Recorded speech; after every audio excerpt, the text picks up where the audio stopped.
Shop Talk looks at the 40 jobs that AI is bound to impact. This is the focus group.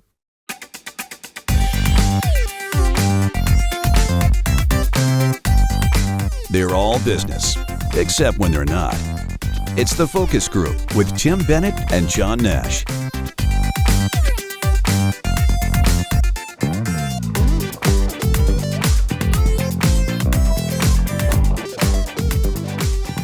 Welcome to the Focus Group. John Nash here with my good friend and co-host Tim Bennett. FocusGroupRadio.com is our website. You can learn all about us there, including our Tuesday podcast, TFG Unbuttoned. And if you, of course, are subscribing via an audio feed, that will show up in your feed. But this show you can watch on video form on Wednesdays from 1 p.m. Eastern moving forward on YouTube or Facebook. And of course, it shows up in your audio platform of choice. I want to thank our partner here, Deep Discount. We're going to be visiting with them a little bit later in the program. They have a good sale going on. Mr. Bennett, welcome to the Focus Group. I have two funny things to share with you. You know, I go to Twitter, so you don't have to. Twitter. The Twitter, the X, whatever you want to call it. And now and then some funny things come up. And these two quickies came up. So someone posted this. Fanciest house on our street by a mile. Put a note in all our letterboxes asking us to be very quiet from 2 p.m. today for a backyard wedding. And to be honest, I'm in awe of my neighbor who whipped out the lawnmower at 2 p.m. on the dot. That would have been me. And I think because they use the term letterboxes, can we assume that maybe it's UK or Australia? Yeah, letterbox, or Canadian. So maybe. this other one is a screen grab from, I guess it's a Grindr chat, and it says here, if you don't mind me asking, how much have you made on OnlyFans? I'm considering doing it. The reply is 10. And the guy says, 10,000? That's insane. And the original says, no, $10. I've had one sub, and it ended up being my friend trying to be supportive. Was it James?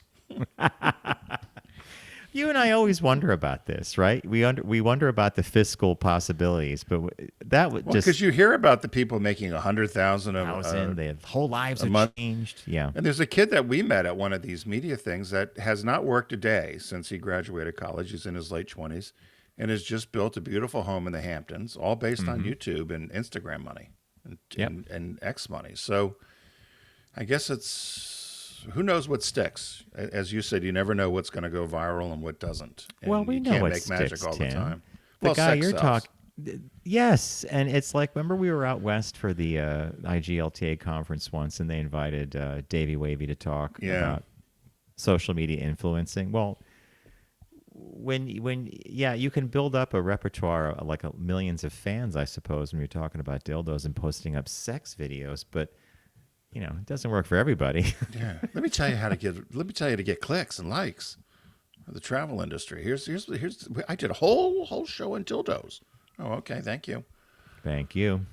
Yeah, no, I well, that's funny. I I did that when I did that reality show. That reminded me that it was the same sort of thing. I did that reality show out of that. It was in the fall, and everybody had leaf blowers going and lawnmowers and all kinds of stuff. So they were running around, all these aides to different houses, telling people to please shut off their lawnmowers for the sound. I was mortified, and one guy refused to, so they went and bought him a case of beer. Then the wife got mad because then the husband just sat and drank beer instead of doing the lawn. But well, that was the desired effect, right? Yeah, but they were trying to get everybody not to make all this noise in the neighborhood because the mics would pick it up in the house. But anyway, so I could see where people would, please don't make any noise. We got a wedding. I'm surprised I guess they didn't invite the neighbors to the wedding. Apparently not, but they told them to be quiet from 2 p.m. on. What would you have done? I would have just taken the letter and thought, okay, well, then nothing, if I wasn't doing anything. But apparently someone was smart enough to say, you know what, don't you tell me what to do because you're having a backyard wedding. Yeah. That's like my grandmother. My grandmother had, I've told this before, but there was a nasty neighbor that lived next door that would complain about my grandmother, and her grandchildren were to come over and play in the yard. She had a swing set in the side of the yard, and the woman constantly complained that we made noise. So my grandmother had my little brother climb the tree, and my grandmother bought a little ball, but it made a bird sound, tweet sound, really loud. Tweet, tweet, tweet, tweet, tweet. That's so. Ran a green extension cord and put it right near the woman's window in the house, on that side of the house. And my grandmother would plug it in every morning around 5 a.m. when she got up, and drove the woman crazy. You hear that bird in that tree? Do you hear that bird? What am I going to do about it? I can't do anything about a bird. It's a bird. That went on for years. Plug the bird in. Mrs. Kleiman, I still remember her name was Mrs. Kleiman. She was always yelling at us for making noise in the swing set. So my grandmother bought this tweeting bird that she put in the tree. Good idea. It never ceases to amaze me how, I want to call it petty, but it's also very clever, right? Yeah.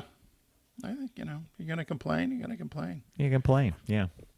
I've thought of doing it down here, getting the bird ball.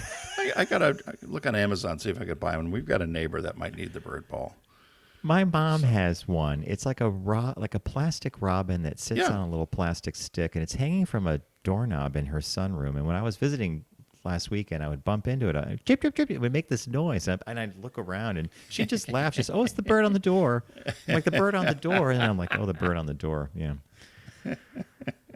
Yeah. See, Manhattan, you don't have such things. No. We have many such things. Our apartment faces our main street, and there's a school across the street, and it's because of the way the buildings are, the sound travels like you would not believe. The kids screaming, we hear everything. We could hear probably a pin drop, or conversations on the sidewalk that people are having what they think are private conversations. By the way, if you're on a sidewalk and you're having a private conversation, just assume you could be heard. I mean, like why you would think that it's private is anybody's guess. That's true. Yeah, that's true. When people talk or walk and they talk and they're loud, and you're like, I told him no. I'm not going to listen to her. I've told this story before, but I was at 145th Street. This is probably a year or two ago, and some guy's walking towards me. Looked okay, but he was talking. I thought he was talking to himself. And as he gets closer, he's looking right at me, and he said, "You are a nasty, nasty, ugly person." And then he snaps to, and he looks at me, and goes, "No, not you, sir. You're very handsome. I'm sorry. I didn't mean for you to hear that." And then as he walked by, I realized he had an earbud in the other ear. So people do that thing where they're talking to space. Anyway, Mr. Bennett, what caught your eye this week? What caught your eye? Here's what Tim and John found. So this came out of the New York Times, and it was shocking to me, only because I don't quite get it, but I'll read the headline. Trader Joe's trendy totes are the hot new status symbol in the UK. And, of course, the UK has no Trader Joe's stores. So that was my first question. How many stores do they have? None? Right. So they said Trader Joe's brand reputation precedes themselves globally thanks to their viral totes.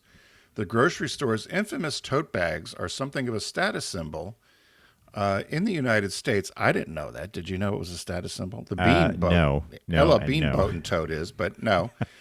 They said, but across the pond, even without a single location in Britain, Trader Joe's bags have become a must-have accessory. And so they were talking to some people that travel back and forth between London and New York, or London and Los Angeles. And a lot of Brits had noticed, they said they actually see more people carrying Trader Joe's bags in the UK than they do in the States. And they can't quite figure out why this is happening or what the phenomena is. The bag is only $4. There's one woman who frequently flies back and forth from the UK to Los Angeles, and she now will bring back 300 to 400 bags at a time. I'm thinking, how the hell is she doing that on a plane? Well, they're flat, right? But still, it's the Tim. Okay, so she's making a buck selling these bags. And then she's giving them to people for gifts that just can't, get a hold of them. It's kind of like the Furby, and then, or she sells them, and she's selling them for the equivalent of like 15 pounds or something. They said. And they said that, many people on social media seem confused why why an American thing is so popular in London. It seems that that's exactly why it's popular, is because it's an American thing. They said it's a subtle flex for the people in the UK to let people know that they've been to America. and so they've got this bag. So it comes across as great. is that we're well traveled, and I thought, really, I don't know what, I guess it'd be like us carrying a Harrods bag or something. I'll give you an example. When we were in the south of France 10 years ago, we went to Uzès. There's like this, I forget the name on the bag. There's this Roman aqueduct. And we went to this grocery store, and they sold these, tote bags, or these reusable bags that had the Roman aqueduct to the name of the town. And Pat, our friend Pat, says, you need to buy one of these and shop with one of these so people know that you were here at the aqueduct. So same thing, right? That's funny. I knew a pissy queen in Philly that used to walk up and down the main drag, which was Walnut Street, for shopping, with all these, Hermes bags and everything, to make it look like you'd shop there, but you didn't come close. But they're saying now that, so of course, now these things, of course, have seen a life on some of these used websites where you can, eBay or something like that, where you can pick up a used tote. Some of them are going for as much as $30, and they said that they hold everything. They're a great item. So when this happened, I was reading about this. When I worked at Subaru, I put together this program that anyone who bought an LL Bean Outback, 30 days later, you got this big box with an Outback LL Bean or LL Bean Subaru Outback tote, boat and tote. And I guess people now are selling those on eBay for $130, $150. And then I was kind of pissed because I never got one. I was going to ask you if you had like 5, 4. No, I never got one. So the deal was, when we had the special edition LL Bean Outback, is that a lot of times you figure out with research that you have post-purchase dissonance is the marketing term. So you're like, maybe I spent too much for the car. Should I bought this car or whatever? So this nice gift would show up 30 days later from LL Bean with this big box, and you got this boat and tote. And anyway, I was shocked when I saw them on there. There were some on there for sale and some other. But I didn't see any Trader Joe's bags. No. Because we can buy them at the store for $4. Exactly. Or you could have a friend like travel from California with 400. And they're kind of flimsy. I think it's not a thick cloth. No. It's a grocery bag if you need to load your groceries. It's a notch above. Yeah, it's a notch Paper. above a recycled bag. Yeah, yes. Anyway, it's hot trend. So, John, if you're heading over to London, it'd be like when you used to go to Poland and bring Levi's and Bic pens. Now you can bring a Trader Joe's tote to the UK. You could bring that, and it could be like little gifts for people, right? Yeah. Oh, you Americans are so thoughtful. Thank you for the Trader Joe's next bag. time, John, if we ever see those Brits again with the documentary, we'll bring Trader Joe's bags. Hey, we understand you people like these.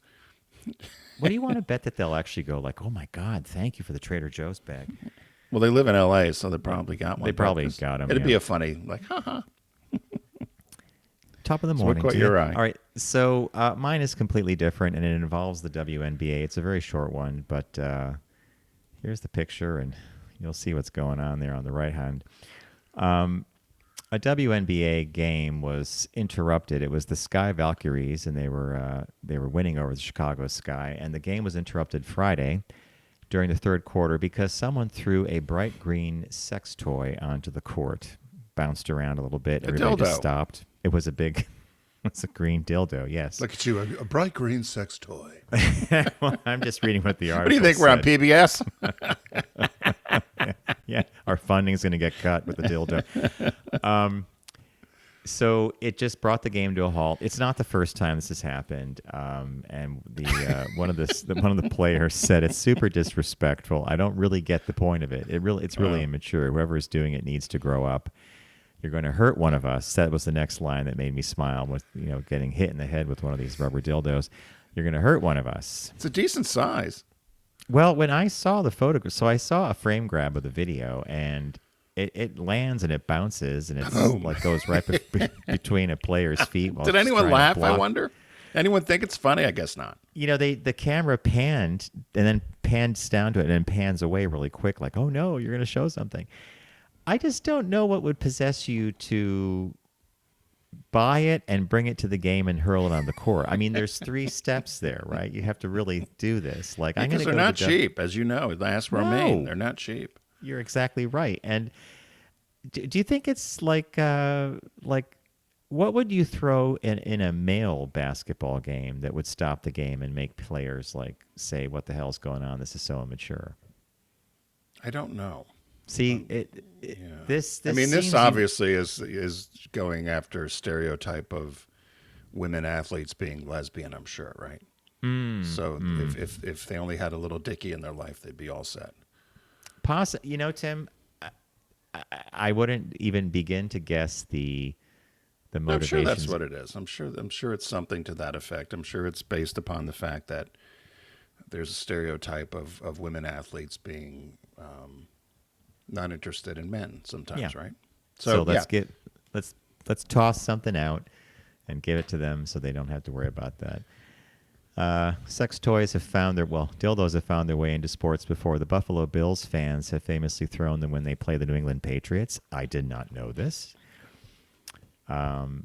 It's unlikely that the family-friendly WNBA will be happy with this turn of events, which raises questions both of player safety and arena security. All right. I don't know about the security part, but I do think safety is an issue. Like, I can't imagine the security, like, what are you bringing this into the game for? Well, Philadelphia, Philadelphia Phillies, they used to do $1 hot dog night, and they had to stop that because the field would be people throw the hot dogs at the field. They would buy it and throw it? Yeah. Listen, this is the same crowd that pelted Santa Claus with snowballs, led by the mayor. They often say was involved. They had a Santa Claus. Santa Claus. Suppose the rumor has it was snowing a football game, and Santa Claus was supposed to come and ride around a little cart in the field at halftime or whatever. Santa Claus was sick, and so they found some little, scrawny guy in maintenance put on the Santa outfit that was draping off him, and everybody thought it was a poor representation of Santa. So they pelted him with snowballs and all kinds of things. Famous. There's video of it. Poor guy. Yeah. Yeah, but one of the Dallas Cowboys coaches, I remember one time, he said, "We love coming to Philadelphia and playing in the winter. It's the only place where Santa Claus moons us," because Philly fans are pretty raucous. Apparently so. But I'll have to see about this throwing of the items on the floor At the WNBA games, yeah. That's a good one. I wonder, what do you remember where that was from? Was that just a news feed item? I don't remember actually where I grabbed that from, but it came up. It doesn't appear to be something you'd be reading. Not one of my usuals. No, I agree. It did appear in my news feed on Saturday, though. Maybe Jalopnik. Possibly, yeah. All right, folks. As I mentioned at the start of the podcast, Deep Discount is a partner of ours here on the Focus Group. We would like you to visit their site by going to ours, focusgroupradio.com, and clicking on the Deep Discount logo. We have a sale going on. This one was a good one, and this is it's the Hollywood era. It's the new Hollywood era, the 1960s and 1970s. I could have picked at least 10 movies, but let's see what Tim picked. So I had, and I'm with you. I could have picked a number of things, and almost predicted. I thought what you picked, and I don't know what you picked, so we'll wait and see if I was right or not. I picked American Graffiti, which I haven't seen in a long time. They have a special edition, and it comes on Blu-ray. And if you don't know American Graffiti, it's a nostalgic look back at a bunch of teenagers as they cruise the streets around kind of their last summer night before college, and all the things that get into in relationships and all that sort of stuff. Has a great soundtrack. Buddy Holly, Chuck Berry, the Beach Boys. And stars a number of people that, of course, we all recognize: Richard Dreyfuss, Ron Howard, Cindy Williams, Mackenzie Phillips, Wolfman Jack, Harrison Ford, Suzanne Summers. Directed by George Lucas and produced by Francis Ford Coppola. So it's quite a roster there. And you can get it for $8.82 in Blu-ray during the Deep Discount New Hollywood Era sale. So I haven't seen it in so long. I'm wondering how it holds up. I'm curious. I could tell you it holds up well. Have you seen it recently? And it was what launched Lucas's career, actually. THX 1138 and then American Graffiti launched him into Star Wars. If we were watching this, I would tell you American Graffiti is to our earlier generation as Dazed and Confused is to ours. Remember Dazed and Confused Yep. with Matthew McConaughey? That feels closer to our, our era than Right. So American Graffiti feels like you're looking into a bit of a time capsule because of the cars they drive. They 50s go to to the 60s, yeah. Yeah, the diner where they put the tray on the car, and the girls on the roller skates, the whole bit. That's a good one. So I'll tell you, I picked a movie I've never heard of before. I guess it's because of the cover. You don't judge a book by the cover, but it's called Lifeguard.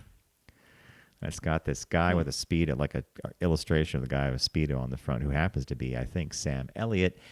And it says here, Sam Elliott delivered a star-making performance as Rick Carlson, a 30-something LA lifeguard whose nagging doubts about subsisting on sun, sand, and beach babes get that much more troubling when single mom high school ex Kathy Ann Archer re-enters his life. And it says here it's an underrated character study that co-stars Kathleen Quinlan, Parker Stevenson. Tim, do you remember him from the Hardy Boys? Stephen Young, directed by Daniel Petrie, who did Raised in the Sun. Now, so Lifeguard, I've never seen it, and I think it might be interesting to see. But I also have here, I put down 2001: A Space Odyssey, The Andromeda Strain, Silent Running, Doctor Strangelove, or How I Stopped Worrying and Started Loving the Bomb. Like, there were so many movies that I was seeing that I would easily put in this category. What did you think I was going to pick? I thought you were going to pick It's a Mad, Mad, Mad, Mad, Mad, Mad World. I saw that, and I'm like, I could pick that easily because that is some of the best... Huge ensemble cast. Some of the best ensemble cast of the best comedians from that time period.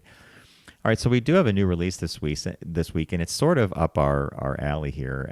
It is a 4K Ultra HD new release, 75th anniversary, as a matter of fact, of Sunset Boulevard on 4K Ultra HD. Billy Wilder, director of this classic drama, stars Gloria Swanson after a 9-year screen absence as reclusive silent movie queen Norma Desmond, sharing a mansion with her live-in butler, former director Max Eric von Stroheim. Norma dreams of making a comeback, but when she begins a relationship with a young hack screenwriter, I love that, put that in there, William Holden, her desire to return the spotlight quickly leads to madness and tragedy. This is a movie I could watch a number of times during the year. It's just so well done. When was the last time you saw Sunset Boulevard? It's been a while, but I always remember our friend Steve Dilworth, and he used to always say, it's Sunset Boulevard, because the movie studio called, they wanted her car. That's the kind of... That's right. It's kind of how he summed it up. They wanted her car. She thought she was going to make it again, but I haven't seen it in a long time.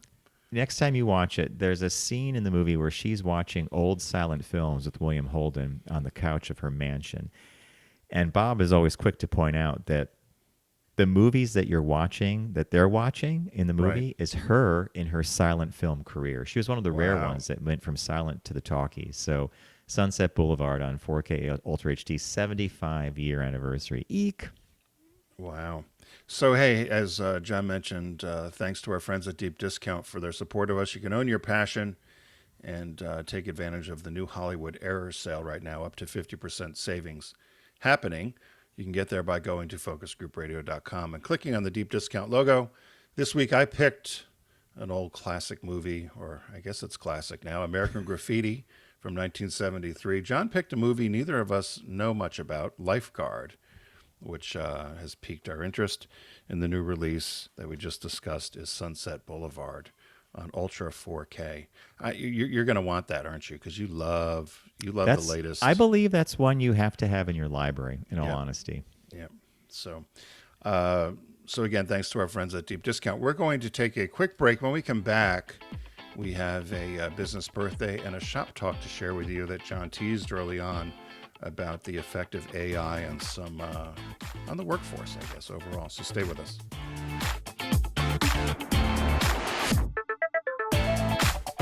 You're listening to The Focus Group with Tim and John. Learn more at focusgroupradio.com.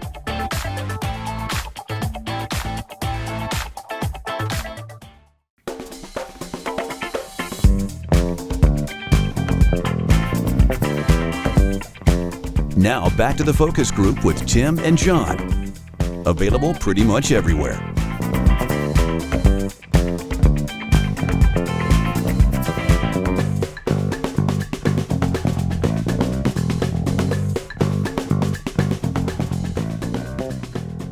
Welcome back to the Focus Group.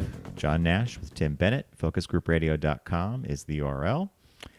And we want you to visit there. And, of course, we just visited with Deep Discount. When you're at our site, you can click on their logo and visit with them as well. Without further ado, we have a signature piece of the show, the business birthday. Everyone does celebrity birthday greetings, but the Focus Group is the only show in the universe that celebrates business birthdays. So, John, our business birthday today, there's a website called How'd You Say It, because I always wanted to get the name right, and I usually get it wrong. Travis Kalanick or Kalanick. Would you know how you would say it? Founder of Uber. I would go Kalanick. The other way sounds like some type of thing that you might have before colonoscopy or yeah. But it was not helpful. The How'd You Say It app was not helpful on this one. But he's 49 today, born August 6, 1976, and was the actual co-founder and former chief executive officer of Uber, which used to be called Uber Taxi, by the way. I don't know if you knew that. I didn't know it had that name.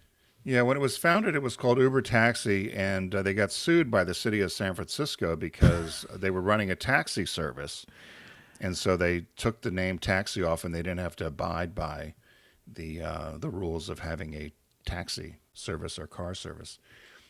He previously worked for a company called Scour, which was a peer-to-peer file sharing application company, and also he was co-founder of Red Swoosh, which was also a peer-to-peer content delivery program. There are pages. He's one of these guys, even though he's 49. There's pages and pages and pages of information about him that, quite frankly, is not of interest, at least to me, and at least to us here on the Focus Group, right? But he went to college. He sold knives door to door while he was in college. He dropped out of college to work for some of these software companies. And they said it wasn't until he had a friend that used to visit quite a bit. And the guy was upset that it was impossible, you and I have run into this, to get taxis in San Francisco. So he decided to work out some sort of an idea to do an app to able to get taxi service. And so he worked on this with another guy, and they co-founded Uber. And what ended up happening was they only were using black cars. That's all they wanted to do was use black cars. It was going to be this because they would rent black cars and get car service, and they thought that was classy and far better than just having other mixed cars, which now Uber, of course, says you never know what's going to show up, right, to pick you up. Clown car could come.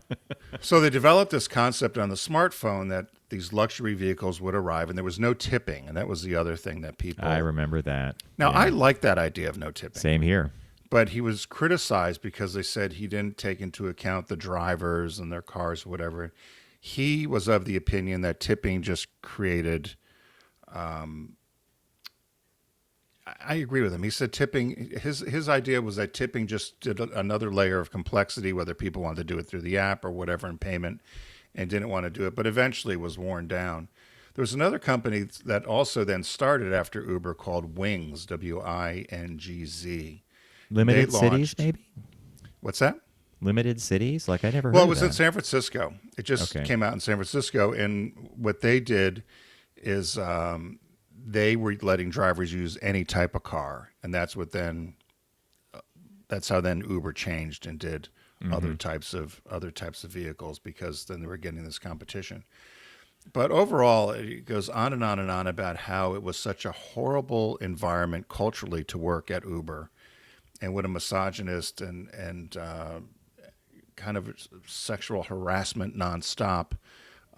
Executives were allowed to go to strip clubs and put it on their expense reports, even bring women with them. It was nicknamed Tits on Travis, you know, when you hand in your expense report.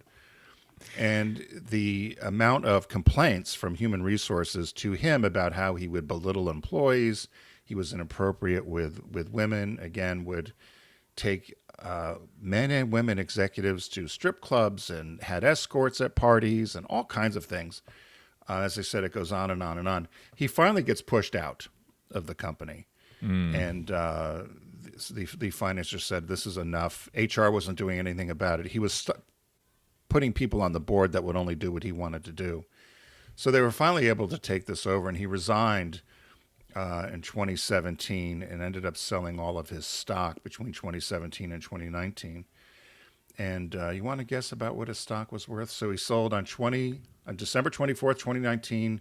He announced his final resignation from Uber and the board because he left running the company, was on the board till 2019.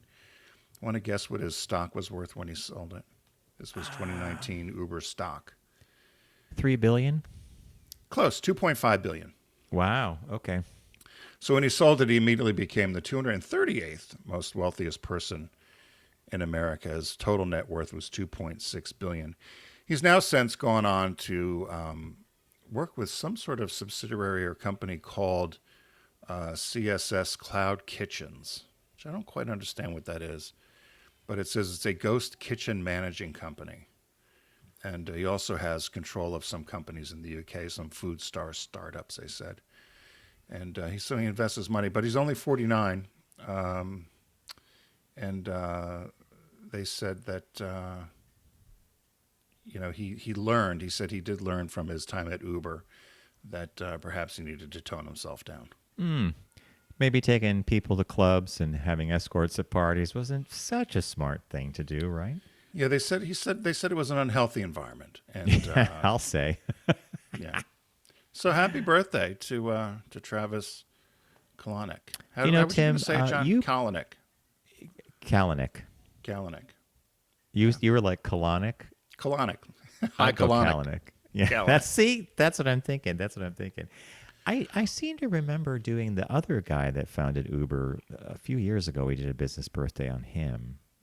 Yes, and he's listed in here, but I'd have to go through about 30 That's okay. pages to find them. When this came up, I'm like, no, this is the other one. We did the other one before. Yeah, it was founded with it was a Canadian entrepreneur, Garrett Camp. And he and Garrett came to an impasse, and he ended up buying Garrett out. I'm not surprised, given his behavior, that they had an impasse. Also, another guy named Ryan Graves was also the first Interesting CEO. But they said when he took the company over, it just the culture became toxic, and he would belittle everybody from the drivers to the employees to vendors to everything. He had no. I just remember what you brought up a moment ago. No tips. No tips, yeah. It was like the easiest thing in the world. You got in, you paid a fare, you got out. And now it's all back to the star ratings, the whole bit. Yep. Anyway. Yep. All right, at the beginning of the show, I teased this article that came across the wire. Microsoft actually conducted a study, and it was looking at the impact of AI on the workforce. It was reported in a number of media outlets. I picked up this article from a website called Tom's Guide. But basically, this study identified about 40 jobs with minimal AI exposure and 40 occupations it believes are at most or some risk of having those jobs change or be eliminated with the advancement of AI tools. And this includes things like writing, journalism, etc. And I don't want to make that sound like so obvious, but when you start looking at the list, and we're going to do that, it becomes painfully aware that knowledge economy, or the knowledge worker, is the one that's most susceptible to change by AI. So it starts off with this idea that they looked at access to the tools, what features of AI would be most incorporated into a corporate workplace. They were fairly careful about this. Should we just jump in, Tim, or do you want to do like a top line? It's up to you, but it was essentially, I think you had directed it correctly that, they had a specific name for it, but the least vulnerable of jobs were those that were more skilled labor, right, or physical labor, were least affected. But why don't you pick out? I had highlighted a couple of the jobs that they said were at risk. Maybe if you want to pick out a couple you think are at risk. I'll hop through some of these lists here, and I'll highlight some that are actually surprising, but then I hear stories. Customer service rep. Okay, we know that a lot of us are already encountering systems that hear us speak and they do their little thing. Sales Right. reps, market research analysts. This one was a little unusual to me, but then again, analyzing data, if it's just data, as opposed to qualitative research or things where you have to interpret what people are saying. Public relations specialists, that was an interesting one to me. Technical writers and editors. And then I'll let Tim pick some out here, but here's one on the list that surprised me: models. Okay, so I thought this was kind of crazy until I spoke to a guy that I know who also teaches yoga, and he has a career in male modeling. And he said basically, my career in modeling is going to be over in the next year to two if I'm lucky that he gets that. And then he showed me a picture that the Guess Jeans company is running currently as an ad. And the woman in the ad is completely AI generated. The clothing is real, but obviously created by the computer. And he said this is now taking the industry by storm. And he said, hey, if you can have an AI model, an AI stylist, like you eliminate a whole bunch of people and money by models being AI. So that was a big surprise to me. But what was some ones that you pulled off the list? Yeah, and the list is pretty exhaustive or extensive. So we'll post this on our Facebook page, which is focusgroupradio.com, so you can look at the full list. There was one right below that stuck out to me, and I thought, how would AI affect this? Hosts and hostesses. And I just put, how would a host or a hostess? So if you go to a restaurant, right, and there you get greeted by, that's what I think of as a host. Or if you go to a store and there's someone who greets you, how would that be AI now? Yeah, what's it going to be? Like a screen that says hello? I mean, And then I the don't other get one that that one. and the other one I thought, I understand the concept of it, but advertising sales agents. And I thought, as you know, advertising and sales is so much a relationship business. And a lot of times you'll buy from somebody because you like them. You also like the product they're selling or service they're selling, but you really do develop a relationship with the person over years. I'm sure as you know from your agency Yep. days, when you bought a lot of media, that you would have certain reps that you had good rapport with or that you like to do business with. And you'd rather do that than talking to some anonymous bot, right? True. So Very that one true. to me, I thought was odd about some of these other ones like customer service. You and I just had experience of using the customer service bot or AI bot from SiriusXM. It was all done through AI. Tim, that bot folded like a house of cards. Yeah, which I love Here's it. what I want to pay. Okay. But here, a couple others on the list randomly. Proofreaders and copy markers. Okay, we've all used, if you haven't, try it. If you use ChatGPT to clean up a document or to refine an email that you wrote, it's great at that. Mathematicians, historians, political scientists. That was interesting to me. Concierge, Tim. Concierge is right up there with your Yeah. question mark with hosts and hostesses, right? I guess you walk if you're at a hotel, you type something in. I want to find where can I get a good steak? Yep. Personal financial advisors, interpreters, and translators. That one was also interesting, but I've seen tech where you could hold up the phone and it starts automatically translating what you're hearing in a foreign language. So I guess that's not such a leap. And then you go down to the jobs that are considered safe from disruption. And they are highly specific. It is automotive glass installers and repairers, bridge and lock tenders, cement masons, Can we cleaners just of stop a vehicles. second? Have you ever met a bridge and lock tender? No. And there might be only like 50 in the country, right? Who knows? That one. Okay. Yeah, I think I'd like here's to be a here's one bridge that and Tim lock and I tender. loved from a while ago. Dredge operator. You know those barges that Yeah. dredge rivers. Floor sanders and finishers, fence erectors, excavating and loading machine operators, janitors and cleaners, logging equipment operator. You see the trend here? Anything that this one is phlebotomists. These are people that take blood, administer shots and vaccines. Plasterers and stucco masons. Basically, it's anything that you do with your hands. It's manual labor that Right. AI is not going to take over. So we're looking at a world where AI could wipe out an entire group of people who went to, they wanted to be in the knowledge economy. They wanted to be a librarian. Or they wanted to be an ad guy or whatever. Instead, you're going to be offered options like be a roofer, which is fine. Short order Be a, cook. be a fence, somebody who builds fences, or forest and conservation worker. It's everything a computer can't do, I guess. It's an interesting. And now they were quick to also say this is not necessarily how it's going to come down the pikes, but these are the trends they're seeing.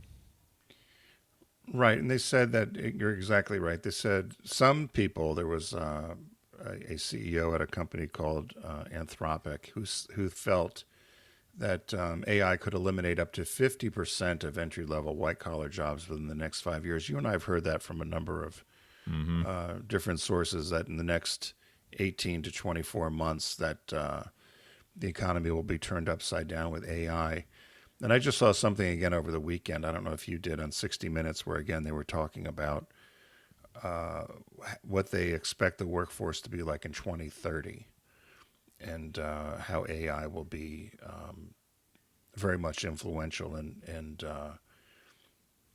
what happens to all of us as I'll say as humans, which sounds kind of like a global Sci-fi. huge deal, but I'm not sure anybody understands this.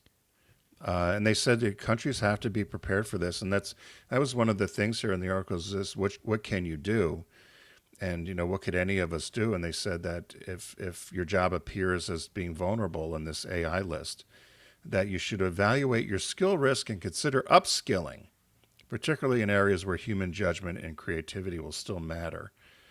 And but if you're a proofreader or a copywriter or a creative, I guess you could work and take one of these AI classes about how to do prompts correctly or how to make AI work for you. But at the end of the day, you and I have run into this even in our own business. I said to somebody, you and I used to quite frequently hire copywriters and editors. Yep. And we haven't, because we not can that do it we're with not AI. well, and we're good writers ourselves, but sometimes you want another look at it, or you want something to be more succinct or another set of eyes on it. But now you don't have to do that, and within seconds of doing the prompt correctly, and you and I have played with that, you could get 10 different versions spit out to us, right? In seconds. So it's I don't know. I've said this as well. We've said it here before. I'm not so sure I'd want to be graduating college right now with no. with I'm not sure I would want considered to be a white collar degree or something, right? Yeah, I'm not sure I would want to spend $250,000 on a degree from Northwestern University unless I was somehow guaranteed that was going to slide me into a career that would generate that kind of return on my investment. Payback. Right? Yeah. So it's difficult. I don't know. Do you know anyone who's mastered AI yet? I'm not sure mastering is the right term, but I do know people who use it daily. My friend Alex I brought it up one day with him, and he's like, I'm on ChatGPT every day. And does he use it for work yes. in terms of it's embedded in their work writing culture. Yeah, it's writing and research. And that, even then, I say to myself, are you trusting everything this thing spits out? I guess, right? Well, it's funny you say that, because there was a company you and I are dealing with, and you and I both know the truth about. And I've typed it in several times, prompts to get it to see what would come up through AI. And in fact, AI was wrong in 3 different cases, that they're either using old news or they're not having the correct news. But it's a little bit of garbage in, garbage out too, right? So whatever it's picking up could be based upon what somebody's put out as PR in a company. That's correct. Yeah. The other thing which I learned from you recently with AI is quite, and this person on 60 Minutes said this, AI is very kind and nice. Compliant. Right. But you have learned where if you ask it to then be critical of something, rather than just having it spit something out to you, that it can be critical as well, to take a devil's advocate point of view, I suppose. I would almost prefer to be doing that from the start. I don't know why you have to say, and what Tim is referring to is I had watched an expert talk about this, and he's like, look, they're all designed to be friendly and compliant. If you want honest and critical answers, you have to literally say, please give me an honest and critical assessment of what we're working on. And then it will say, oh, by the way, this is a weak area. And you'd kind of want that from the start, right? Yeah. So we'll post this to our focus group Facebook page, and you'll be able to see the entire list of jobs that they say are at risk and those that they think will be at least safe for now. But nobody really Tim, knows. Well, if you were going to, late in life, let's say you decide you're going to learn to be an electrician, besides coursework and hands-on work that would be required, do you have to go through a process with a journeyman and a union thing? Like, is there a whole stage thing to do that, or can you just start doing it? it depends what you want to do. So if you were 20 something, you'd be smart to join a union or be a journeyman, because then things like healthcare and savings plans and retirement is there. But there's a guy down here I know that like us that had gone to, he's done a 6-month program on plumbing. And so he has a license as a plumber. He's not a union or anything. He just works for himself. And he's not hooking up, going to a new build in a building and putting in 20,000 urinals or something. But if you had a toilet that was clogged, or you needed a toilet replaced, or you needed something done like that, I tell you, there's certainly call for that. And particularly in a lot of places, because we've not done a good job with trade school. Agreed. As we used to do, whether it's electrician or carpentry or sheet metal work or HVAC or appliance repair. By the way, people have asked about my oven.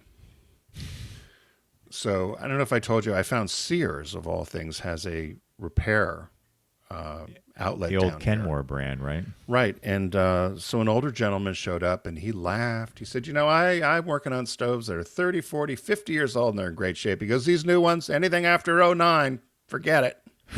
And so he said, I hate to tell you this. But he got the stove running. Okay. But he goes, we can't guarantee it for that long. I think you're going to have to replace X, Y, and Z. And by the time we added it all up, I said, I might as well buy a new oven. He said, unfortunately, that's what ends up happening. He said, by the time, he goes, do you want to spend $700 or $800 to fix this? Or $450. Or you spend another $300 and get a new oven. And he said, unfortunately, it's the way of the world right now. And it's, again, like you had with your refrigerator, some motherboard computer thing. It wasn't the ignition. It wasn't the gas line. It was something. Wasn't mechanical. No. Yeah. So, and it drove And me I love crazy. the way they diagnose this. We'll replace the motherboard first. And if it still is a problem, we'll then replace the next part. And that's when you say, what are we at now? Then you realize you're at the cost of a brand new appliance. At 150 an hour labor plus. Yeah. So I think being an appliance repair guy in Manhattan could be a big thing, because these guys get $150 just to walk through the door. They don't do a thing. That's the visit. Then they tell you out of the side of their mouth, you should get a new one, and they go to the next one. Imagine doing 10 of those a day by 5, by 5, 10, 15, 20 days, for the business days. Ching, ching. that are working for one of the cable companies, going and getting grandma's TV hooked up with the cable. We have Click, had click, some of click. the nicest cable guys whenever we've had a service call. Intelligent, nice. They'll come in and I'll be like, here's all the stuff I did. I think it's this. Oh, you did your job for me, but I'm going to still stay for a half an hour to make sure I get that OT. Well, we've talked about this before. You'd be Christmas help. You could be you at the Genius Bar. That'd be perfect for you, maybe. Yeah, You would have to Bob's go. You'd have convinced. to go through a little bit of a bite your tongue training. That's what Bob thinks. That you could You're be there. too- You could yeah. let me help you, and then no. Yeah, he said no. You don't. You couldn't keep your mouth closed long enough to not say something cynical like, "Well, did you back it up?" Yeah. Well, why didn't you? That's what you're supposed to do. Bob and I have been at the end of that several times. You and Bob have been to the John Nash Genius Bar too many times. How come you didn't do that? Well, why didn't you do? Well, that. Well, that's what you're supposed to do. Thanks, John. Next. Yeah, Bob and I will commiserate. Yeah, maybe the Genius Bar wouldn't be so great for you, but or End of story. Yeah. no, but I think you could do it. I think if you were told that just people Tone are it coming in down. here and they're pathetic and they're not as smart as you on any of this, and just let's start there. Well, I told you once I asked one of the Genius guys. I brought in a computer. I knew the motherboard was damaged. I had run all the tests. He said, "You're doing my job for me." It literally took 2 minutes. He put the thing in. It's going to be repaired. And I said, "What's the most common thing you see at the Genius Bar?" And he said, "Tears." And most how could you common not thing. laugh Tears. at that, right? Tears. I'm like, why? He goes, because nobody backs up their stuff, and they think we could just rescue the phone or something. He goes, all on their phones. And that's the day I thought, I'm going to, from now on, backing up is critical, right? Well, I'm sure at the end of the day, they're all like, oh, you should have seen the one that was in here, ... So but I listen, I envy people that have that skill set. I don't have it. You've always been very good with tinkering and knowing that sort of wanting to know how things work. So it's a skill. So, but it's your delivery sometimes, you got to be. That's the whole package, Tim. If you can't deliver the solution nicely, that's over. So thanks for joining us here on the Focus Group, and be sure to check us out at focusgroupradio.com. We want to thank our friends at Deep Discount for being a partner with us here. You can find their logo on our website. Be sure to click on them and start shopping away. There's a new Hollywood era sale going on right now, movies and TV from the 60s and 70s. I had picked American Graffiti. John had picked a movie that's piqued our interest, Lifeguard. And the new release this week is Sunset Boulevard on Ultra 4K. And you can get all that and more at Deep Discount. And we hope everybody is having a nice summer as we're steaming toward fall, John, I guess. Best month of the year. August. Right. September's coming. Although it's just now in August. But if you're out there, don't text and drive. Arrive alive. And we'll see you next time here on the Focus Group. Take care.